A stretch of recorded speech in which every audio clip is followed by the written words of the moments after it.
మాది వేటపాలెం. ఓకే అండి. మీకు ఏమి జరిగిందంటారు?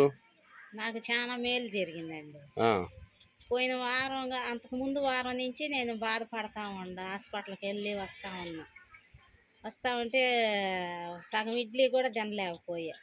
ఆ గాయంతో అక్కడికి వెళ్ళిన 2-3 రోజులకి ఏం ఏ చెప్పారంటే గాయం జరిగిందంటారు? షుగర్ ఎక్కువ అయిపోయి కింద పాసిన దానికి నేను సైబాలు పూస్తే మానింది. ఉమ్, పక్కన వాళ్ళ మాటలిని పసుపేసా.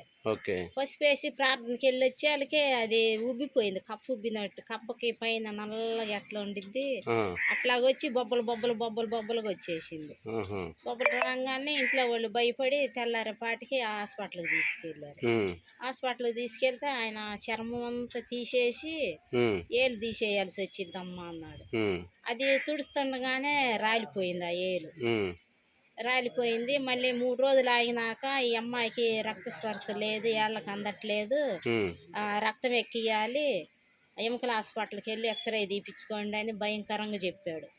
భయంకరంగా చెబితే మాకు అందరికి భయం వేసింది. భయం వేసి ఆ నైట్ అంతా ఏడ్చుకుంటూ ప్రార్థన చేస్తుంటే మా మరిది గారు శనివారం ఆ రోజు మీ మరిది గారి పేరు?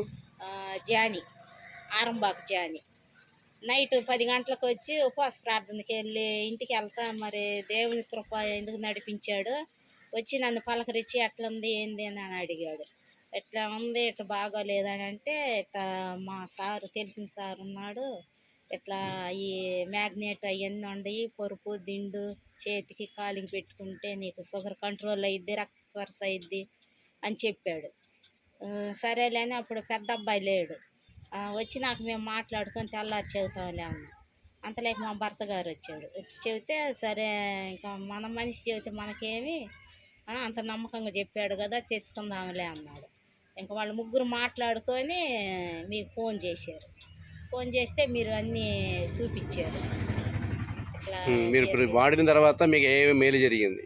నాకు చాలా మేలు జరిగిందండి. అంతకుముందు అయితే సగం ఇడ్లే తినేదాన్ని. ఇప్పుడైతే 4 ఇడ్లీ తింటున్నాను, ఒక పొరాటా తింటున్నాను, చపాతీ తింటున్నాను. మీకు ముందు నిద్ర బాగా పట్టేదా? అంతకుముందు నిద్ర పట్టేది కాదు. 5 ఇప్పుడండి? నిమిషాలు అట్ట పండుకోగానే మెలకు వచ్చేది. మళ్ళీ లేచి కొట్టుకురాడు మళ్ళీ పండుకుంటే మళ్ళీ 5 నిమిషాలే. కానీ ఇప్పుడు ఎలా ఉంది? ఇప్పుడు పర్వాలా. ఆ, రాత్రిలో 3 సార్లు 2 సార్లు లెగుస్తున్నాను ఫ్యాస్కి. ఆ, తెల్లారుదల నిద్ర 9 దాకా పండుకుంటున్నాను. మీరు ఎప్పుడు గదిలేట్టు ఒంటి మీద ఎలా ఉంది? హుషారుగా ఉందా? బాగా హుషారుగా కొండను తీసి కింద పెట్టినట్టు నాకు అలా అనిపిస్తుంది అంటారు. అంత బలంగా ఉంది. బలంగా ఉంది.